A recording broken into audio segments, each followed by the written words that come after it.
A política como ela é. Como vai, candidato? Boa noite. Boa noite, obrigado pela oportunidade. Estou me recuperando, mas se Deus quiser, semana que vem estarei 100%. Muito obrigado por atender a CBN. Candidato, acompanhando essa eleição presidencial, nós tivemos o primeiro turno, com o senhor obtendo 47% dos votos contra 29% de Fernando Haddad. E a pesquisa do Datafolha, divulgada mais recentemente, apontou que o senhor tem 58% dos votos válidos contra 42% na simulação de segundo turno. Candidato, como é que o senhor pretende manter essa vantagem de 16 pontos percentuais e vencer a eleição nesse segundo turno, hein? Olha, continuar fazendo o que sempre fizemos. A nossa bandeira foi a verdade acima de tudo. Reconheço as minhas limitações e estou me cercando de pessoas que podem dar conta do recado. Sei da tremenda responsabilidade que é administrar um país, né, tão rico, mas com tantos problemas como o nosso. E hoje em dia a população tem duas opções, tem eu e tem o PT. Por si só, isso já polarizou as eleições. Tem gente que vota em qualquer um, não vota no PT. E tem alguns também que não gostam de mim e votam em qualquer um, mas essa diferença é muito maior, favorável a nós. Então nós pretendemos fazer o que vimos fazendo. Não sei se vocês sabem, mas há 4 anos eu decidi disputar a presidência da República e como governar o país, como ter a governabilidade. E isso tudo foi traçado, primeiro sozinho e depois com pessoas se aproximando nesse projeto que passaram a acreditar. E a minha votação, você pode ver, eu não tive tempo de televisão, não tinha fundo partidário, grande parte da mídia, não são todos, né, mas não tratavam a gente com isenção, tá? Enfrentamos fake news, problemas o mais variado possível, mas a verdade prevaleceu. E na minha humildade, eu dizendo que o grande problema do Brasil são as indicações políticas que levam à ineficiência do Estado e à corrupção. Viajei pelo mundo, alguns países aí fora, para até pegar alguma experiência. A gente citei muito Israel, né?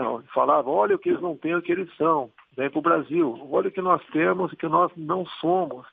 Então isso tudo, calcado também nos valores familiares, naquilo que o PT no passado quis perverter, pintou aquela história do kit gay que eu descobri lá em 2010, e é uma realidade, né, que o pai desse projeto era o Haddad, e ninguém não tem nada a ver contra os homossexuais. Tenho amigos gays bastante, muitos deles votaram em mim, mas a gente não podia admitir que esse tipo, né, de informação chegasse para criancinhas a partir de 6 anos de idade, visitando outros países, autoridades, lógico, foi uma conversa muito superficial.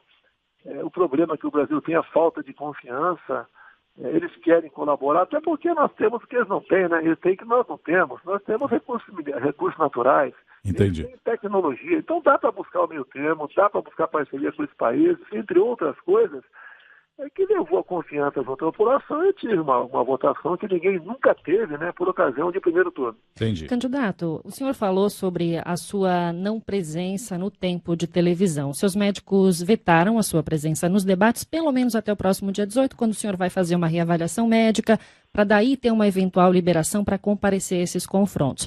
Mais cedo, a gente trouxe a informação aqui na CBN, o senhor admitiu que cogita não ir aos debates por questões estratégicas. Não é importante que o senhor vá aos debates, exponha as suas propostas, para que os brasileiros possam, enfim, ter a oportunidade de confrontar as suas ideias com as de Fernando Haddad? Isso não é um dos princípios básicos da democracia, candidato? Não deixa de ser, mas eu vou debater com o Haddad e com o ventríloco do Lula. Tá? Qual é a autenticidade do Haddad? Até hoje, numa coletiva com a imprensa, né, essa questão foi levantada, e eu gostaria de fazer uma pergunta para o Haddad. Como é que você vai proceder? Você vai permitir que no futuro, né, o crime organizado aqui fora seja comandado de dentro de um presídio? O Haddad me desafiou, vamos debater. Você não fez nada ao longo de 28 anos. Ainda bem que tivesse feito alguma coisa com o PT, estaria preso agora. Então você vai debater com uma pessoa que não vai ser ela. Não adianta ela ter uma boa proposta, sabendo quem vai indicar seus ministros não vai ser ele. Quem vai indicar os meus ministros serão eu. Mas aí o senhor não está privando os eleitores de saberem das suas propostas, candidato? Os eleitores me conhecem, eu não comecei agora. Essa votação, né, tinha 13 candidatos, não foi por falta de opção, foi por opção. Então, estrategicamente, eu posso decidir não ir. Agora, gostaria de participar de um debate, sim, eu e ele, sem interferência de terceiros. Né? Eu estou pronto, se ele quiser debater comigo a partir de quinta-feira, só nós dois, vocês podem intermediar, mas eu perguntando para ele perguntando para mim. Daí não tem problema nenhum. Candidato, aqui é o Kennedy Alencar, falando de Brasília. Boa noite para o senhor. Candidato, há notícias de diversos casos de agressão de eleitores do senhor a eleitores do Haddad e do PT. Na Bahia, um capoeirista morreu com facadas dadas por um eleitor do senhor. Há casos de mulheres que participam da campanha Ele Não, que estão sendo agredidas nas ruas. E 2 candidatos do seu partido no Rio de Janeiro rasgaram uma placa em homenagem a Marielle Franco. Quando o senhor foi questionado, primeiro o senhor disse que não controlava tais pessoas, depois o senhor condenou a violência, dizendo que não queria o voto desses agressores. Mas um candidato a presidente não tem que fazer uma condenação mais veemente, não tem que se responsabilizar pelos seus liderados e controlar pessoas que acham legítimo usar a violência como arma política, candidato? Kennedy, pelo amor de Deus, 48 milhões que votaram em mim, você quer que me responsabilize por elas? Eu lamento essas agressões. Afinal de contas, né, quem levou a facada fui eu. Falam tanto que eu prego ódio, mas quem levou a facada fui eu. Quase eu morri, tô vivo por milagre. A questão na Bahia, se briga por futebol, por política, por religião, lamento isso aí, gostaria que não tivesse. Agora, eu condeno sim, não quero voto desse tipo de gente. Agora, não é porque uma pessoa agora, porventura eleitora minha, ou tem meu nome de forma positiva no Facebook, querer me responsabilizar. Ora, pelo amor de Deus, tá certo? Eu que levei a facada. Eu sou vítima daquilo que eu prego. Contrário. E houve uma condenação veemente à facada que o senhor levou, porque é inadmissível na democracia o que o senhor sofreu, candidato. E falando de democracia, o senhor defende a ditadura militar de 64, no voto a favor da abertura do processo de impeachment contra Dilma, o senhor homenageou um torturador, já pregou o fuzilamento do Fernando Henrique Cardoso e afirmou que seria uma solução para o Brasil uma guerra civil com a morte de 30 mil pessoas, inclusive de alguns inocentes. São declarações que naturalizam a violência como arma política. Foram essas declarações dos fuzilar 30 mil? Em 20 anos, pelo amor de Deus. Eu só quero concluir a pergunta para o senhor. Pode concluir, vamos lá. Esse discurso do senhor ao longo da carreira do senhor, exatamente, dado ao longo desses anos todos, não coloca em xeque o seu compromisso com o governo democrático, com a democracia, candidato? Olha, nós temos um parlamento ali que é independente. Como é que vai falar em fechar o Congresso? Há 20 anos, tá, eu reagi à atitude do parlamento. Essa questão do FHC, eu acho que tem uns 20 e poucos anos, quando ele privatizou a Vale do Rio Doce, não poderia ser privatizado daquela forma. Eu reagi a ele. E quando eu falei em fuzilar, eu levei em conta o avô dele, por ocasião do Império. Quando foi perguntado para ele se a família imperial reagisse a voltar para o trono, o que fazer? O avô dele falou, fuzile-os. Usei a mesma metáfora. Eu não posso usar uma metáfora? A questão de, como é que vocês querem que eu faça? A gente evolui. Coisa de 20 anos atrás, vocês trazem à tona agora. O que leva isso daí? Eu tenho dito que for presidente, a gente vai governar daqui para frente, não é com olhos voltados no passado. E outra coisa, quando eu cheguei em Brasília, em 91, foi logo depois do Figueiredo, tinha uma centena de anistiados políticos lá dentro, eu era o único militar da ativa, né, que tinha sido eleito. Eu virei alvo deles todos. Quando você fala em Coronel Carlos Alberto Presidente Ustra, não teve nenhuma condenação trançado e julgado contra ele. Você não pode acusá-lo disso. Agora, o outro lado, que cometeu barbaridades com o Zé Disseu, com o Genuíno, com o Frank Martins, com a própria Dilma Rousseff, vocês nunca condenam? Eu sempre falei que houve excesso dos dois lados. Não defendo ditadura mesmo, até porque ditadura militar, onde aparece a TV Globo em 65, aparece a revista G de 68, a imprensa funcionava a todo vapor, pelo amor de Deus, querer comparar o que aconteceu. Deixa eu falar agora. Vamos lá. De 64 a 85, uma ditadura é o fim da picada. Desapareceram 400, morreram pessoas. Em que circunstâncias? Hoje morre no carnaval, isso não se fala nada. Agora, temos que parar de olhar para o passado e ver o futuro. Vocês acham que com a volta do Haddad, a bandidada toda não voltará ao poder? Essa bandidada que acabou com as estatais, roubou o BNDES, entregou dinheiro para a ditadura, trouxe o caos para o Brasil, a violência só cresceu, o desemprego só cresceu. Mas na ditadura o Estado matou, né? Se aprende cada vez menos nas escolas, e o pessoal que não tem qualquer respeito para com a família, lança essa ideologia de gênero na escola, querendo ensinar as crianças a fazer sexo a partir de 6 anos de idade. Vocês querem a volta disso para o Brasil? Esse partido de esquerda que bota o plano de governo, o controle social da mídia. Agora, será que o ditador sou eu? Candidato, o senhor disse que as pessoas evoluem. O senhor é um outro Jair Bolsonaro hoje? Não, todos nós evoluímos. Tenho certeza que muita coisa que você falava ou pensava 10, 15, 20 anos atrás, tu pensa diferente hoje. Nós evoluímos. Afinal de contas, você reconhecer erros, no meu entender, isso é salutar. Eu já errei. Quantas vezes eu já errei? E agora não sou Jairzinho Paz e Amor. Eu sou uma pessoa autêntica que sempre fui.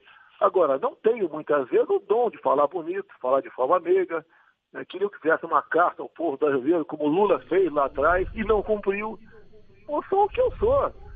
Qual é a opinião que o senhor tem a respeito dessa guerra de notícias falsas ou de informações falsas que circulam na internet, as chamadas fake news, e que são compartilhadas? Tem muita gente que diz que os seus aliados acabam compartilhando mais do que a candidatura do seu adversário. Como é que o senhor responde a isso, candidato? Olha só, a questão de 3, 4 dias, o Haddad viu a matéria na imprensa, queria me desafiar a assinar um documento, um protocolo de não fazer fake news. No dia seguinte, fake news aqui por parte do senhor Haddad. Bolsonaro defende aumentar impostos para os mais pobres. Quando é que eu falei isso?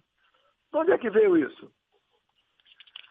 Bolsonaro defende a revogação o Haddad defende a revogação da reforma trabalhista. Aí bota embaixo que eu vou continuar defendendo que mulheres ganham menos do que homens. Quando é que eu defendi uma tese nesse sentido? Quem é que divulga esse fake news? Os últimos agora, no Nordeste, o Haddad foi lá e disse que eu vou acabar com o Bolsa Família, depois disse que eu vou acabar com o 13º. Poxa, quem é que difunde essas mentiras? Eu não divulgo isso aí.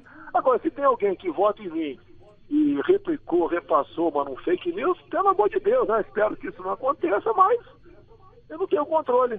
Se eu tivesse controle em cima de 48 milhões de pessoas, eu mandaria no Brasil, não precisa nem de eleições, né? Resolveria, né? E não quero isso. Mas querer, se eu sou o candidato, porque eu estou aceitando a regra da democracia. Ok. Candidato, essa fala do senhor falando que mulheres não devem ter um salário igual ao de homens foi gravada numa entrevista de televisão, o senhor tem isso gravado. Mas o senhor já disse que se fosse empresário... Não, para aí, que televisão? Numa entrevista a Luciana Gimenez, na Rede TV. A Luciana Gimenez estava discutindo esse assunto. E eu falei, o salário tem que ser por competência. Pois então, é nesse sentido a minha pergunta, candidato. A CLT garante o salário igual. Tanto é que na TV Globo eu questionei o Bonner e a Renata. Um ganha 4 vezes mais do que o outro. Eles têm funções diferentes. Tem algum projeto meu defendendo que mulher tem que ganhar menos do que homem? Tem algum discurso meu nesse sentido? É nesse sentido a minha pergunta, candidato. A fonte de consulta de vocês é um programa da Luciana Gimenez que estava discutindo esse assunto. Candidato, exatamente, nesse sentido da minha pergunta, candidato. O senhor já disse que se fosse empresário não contrataria uma mulher pelo mesmo salário que um homem, porque os empresários afirmam que a licença maternidade aumenta os custos. A isonomia salarial, como muito bem o senhor lembrou, está na Constituição Federal. O senhor continua a pensar dessa forma, que essa é uma questão privada, que deve ser resolvida numa negociação entre os empresários e as trabalhadoras e que o Estado não teria influência? E mais, aproveito para lhe perguntar, candidato, se o senhor teria alguma mulher entre os seus ministros e para quais ministérios? Olha só, primeiramente, eu desafio o jornal 0 Hora, que escreveu isso, a mostrar o áudio. Eu fui entrevistado pelo jornal 0 Hora e a pauta era o seguinte: por que mulher ganha menos do que homem? Eu consultei, me preparei e falei que quem emprega dava prioridade para homens, dado a um direito trabalhista a mais. Não era opinião minha, era opinião de quem empregava. Procure uma mulher que seja patroa, que tenha lá 100, 200 pessoas, e veja se ela contrata mais homens ou mulheres. Por que querem jogar essa responsabilidade em cima de mim? O PT joga em cima de mim. O PT ficou 13 anos no governo, por que não resolveu esse assunto? No serviço público, o salário é igual. Tem um ponto aí, candidato, só um minutinho. Quem decide é o patrão ou a patroa. Pois é, tem um ponto aí que é o seguinte, é só para entender a posição do senhor. O senhor acha que essa questão da igualdade salarial, ela tem que ser resolvida como uma questão privada, ou seja, resolvida entre as trabalhadoras e os empresários, e não é uma questão pública na qual um presidente da República deve interferir? É isso que o senhor pensa? Não, o que eu penso é o seguinte: o mercado tem que decidir. Ninguém vai pagar mais para o homem porque é homem e menos para a mulher porque é mulher. Isso vem a questão da produtividade de cada um. Se eu tenho uma mulher que faz barbaridade aqui naquela área, você tem que pagar melhor para ela do que para o homem. Não tem nada a ver uma coisa com outra. Aí isso é uma discussão. Qual país do mundo está discutindo isso daí? Isso é pauta para discutir com o candidato a presidente da República? Pelo amor de Deus. Me aponte um discurso meu nesse sentido, um projeto meu nesse sentido. Fico em cima de fake news o tempo todo, como o deputado não gosta de negros. Poxa, meu sogro é o Paulo Negão. Eu aprovei um negro aqui no Rio de Janeiro, foi o mais votado no Rio de Janeiro. Sabe qual que era o mal dele? Eu conheço há 20 anos, subtenente do Exército. Pô, pare com isso, pelo amor de Deus. Vamos discutir Brasil. Candidato, agora, sobre os ministérios. Kennedy, vamos perguntar sobre os ministérios, candidato. Então, aproveitando isso, o senhor teria uma mulher em quais ministérios? Eu pretendo ter 15 ministros, tá?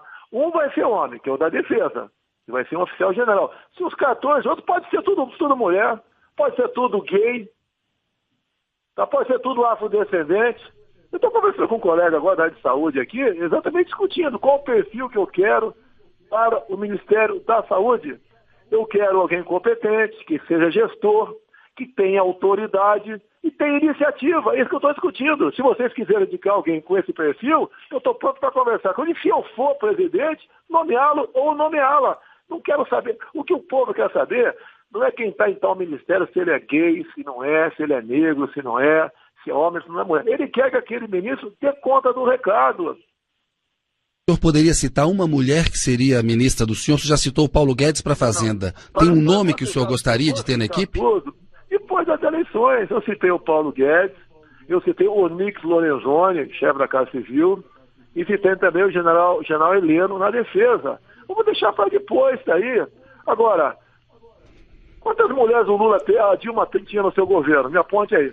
Eles falavam muito em negros, né? Que não criticavam a questão de negros comigo. Daí eu levantei o gabinete de crise do Lula lá atrás, não tinha nenhum negro. O povo quer que aquele ministro dê conta do recado, que trate realmente os interesses do povo, não interesses políticos partidários. Eu não quero saber quem é que é, se aquela pessoa que está lá é um gay ou não é. Ele quer que resolva o problema, é isso que eu quero. Eu estou dando aqui, com um colega aqui, sobre o perfil do ministro da Saúde, porque ele é médico. Agora, tem alguém nesse perfil, estou pronto para conversar com ele. Se eu for presente, no meio, cara. Perfeito. Candidato, vamos para mais uma pergunta. Kennedy. Candidato, na noite de domingo, o senhor lançou suspeitas sobre o sistema de votação na urna eletrônica, dizendo que não venceu no primeiro turno por causa de eventuais fraudes. A presidente do Tribunal Superior Eleitoral, Rosa Weber, por exemplo, diz que o sistema é limpo, honesto, e o senhor recebeu 41 milhões de votos, se não me engano. No dia seguinte, em entrevista ao Jornal Nacional, o senhor disse que respeitaria a Constituição. Qual é o Bolsonaro que vai governar? É um Bolsonaro que questiona o sistema eleitoral do TSE ou que afirma que vai respeitar a Constituição?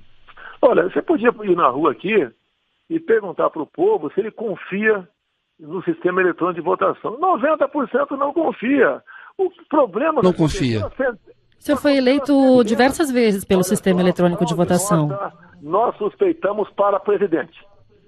Não é no varejo, não, tá certo? É para presidente. O que leva a essa suspeita, candidato? Mas olha só, você vê reclamações, será que vocês não tomaram conhecimento? O elemento vai votar, por exemplo. Votou para governador e ia apagar e encerrava a votação. Apertava meu nome 17, não aparecia a minha foto e encerrava a votação. Apertava um, aparecia a cara do Haddad. Agora, o contrário, ninguém reclama. Para mim, foram centenas de pessoas com vídeo. Tem que ser pessoas de responsabilidade. Esse problema existiu, não pode existir mais. Se eu pudesse, eu iria a Brasília conversar com o presidente do TSE para ver quais medidas tomar contra isso. Isso é uma realidade. Vocês estão afastados do povo. O povo que diz isso. A minha trabalha comigo uma funcionária aqui que não votou em mim, está aqui do meu lado. Ela não votou porque não conseguiu votar em mim. Votou para governador e acabou.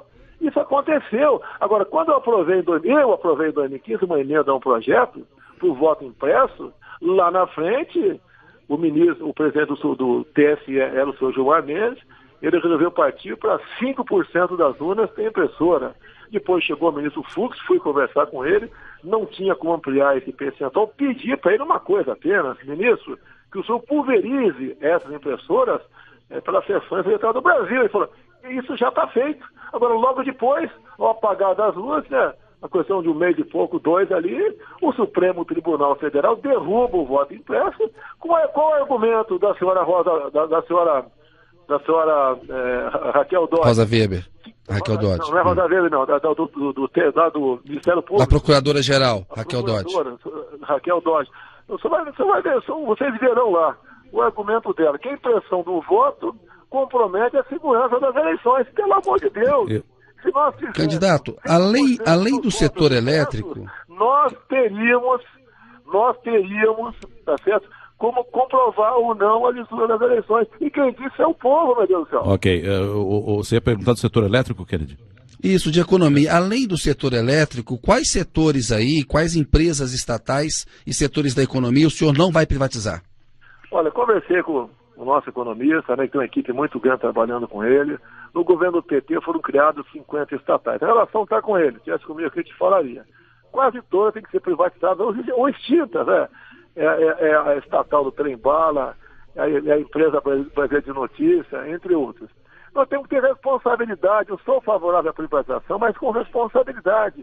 E alguma coisa... Mas quais não vai privatizar? A questão de energia, por exemplo, eu entendo como estratégico. É estratégico o Banco do Brasil e Caixa Econômica. Temos um motivo para tal.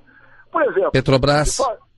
A Petrobras dá para você privatizar. Tenho conversado com ele, a ideia dele, está esmiuçando isso aí. A questão de refino, por exemplo, nós refinamos lá fora. Por que não refinar aqui dentro? E pode abrir para quem quiser... montar aqui uma refinaria, que monte, vamos abrir isso daí. Agora, o candidato... facilitar a vida, vamos diminuir o tamanho do Estado até para combater a corrupção. Agora, quando você começa, você bota para vender, por exemplo, tem que ter um bom modelo.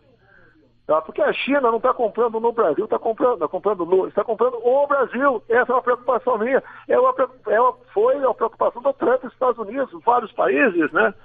Pensa dessa maneira. Um modelo muito bom, a Codincher da nossa Embraer. Você tem que ter responsabilidade, você tem funcionário público lá dentro. Agora, candidato... O Brasil tem que ter o poder sobre a geração de energia. Tem uma outra questão importante, candidato, que é a questão da reforma da Previdência. É um tema que o senhor pretende já botar em pauta no ano que vem ou não? E eu pergunto isso porque houve, de algum modo, algum ruído entre o senhor e o Onyx Lorenzoni, se poderia ou não se aproveitar daquilo que foi apresentado pelo presidente Michel Temer, ou se teria outra proposta. O que é que o senhor tem a dizer a respeito da reforma da Previdência? Não houve nenhum atrito. Se terá idade mínima, por exemplo. E o Onyx Lorenzoni, tá certo? Nenhum atrito. A reforma proposta pelo Temer, que sofreu uma infinidade de mudanças, nós não concordamos, é uma coxa de retalhos. O que tenho falado? Tem que reformar? Tem. Mas com responsabilidade. É aquela história de remendo novo em calça velha. Será prioridade do seu governo ou não? Oi? Será prioridade? Prioridade. Daí a gente começa a ver, né? Qual o setor que mais gasta com a Previdência? É o público. Onde está o erro? É um erro levantado por nós. É pequeno, mas levantado. Nós temos que acabar com as incorporações. Aqui no Rio de Janeiro, no apagar das luzes de 2014, o então prefeito, 2016, o então prefeito Eduardo Paes estendeu para o pessoal do executivo as incorporações, ou seja, um funcionário do executivo ganhava 5 mil por mês, daí ele ganhava um cargo de comissão de 10.